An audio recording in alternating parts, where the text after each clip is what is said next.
శ్రీ తల్పగిరి రంగనాథ స్వామి ఆలయం నెల్లూరు జిల్లాలోని ఆలయాలలోకెల్లా అత్యంత ప్రాచీనమైన ఆలయం.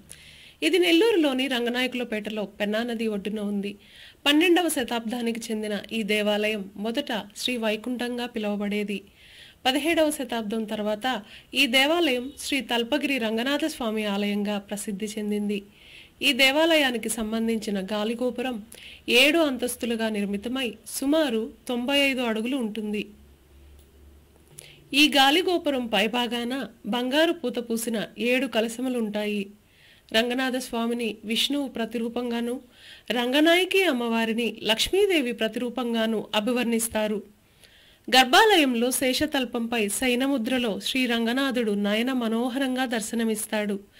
స్వామి పాదాల వద్ద శ్రీదేవి భూదేవిని దర్శించవచ్చును. గర్భాలయం చుట్టూ ప్రదక్షిణ చేయటానికి వీలుగా ముఖమండపం నిర్మించారు.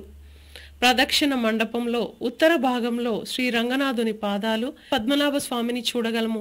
మహాకవి తిక్కన ఈ దేవాలయంలోనే మహాభారతాన్ని తెలుగులోకి అనువదించారు. బంగారం తాపడం చేసిన గరుడు వాహనాన్ని, అద్దాల మండపాన్ని బహుకరించారు.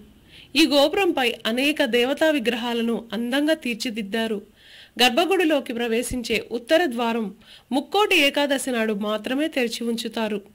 ఈ దేవాలయంలోని అద్దాల మండపం ఇక్కడికి వచ్చే భక్తులను విశేషంగా ఆకర్షిస్తుంది.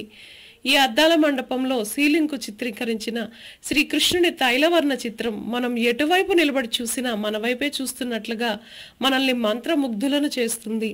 శ్రీ తల్పగిరి రంగనాథ స్వామికి ప్రతి సంవత్సరం మార్చి లేదా ఏప్రిల్ నెలలో బ్రహ్మోత్సవాలను అంగరంగ వైభవంగా నిర్వహిస్తారు.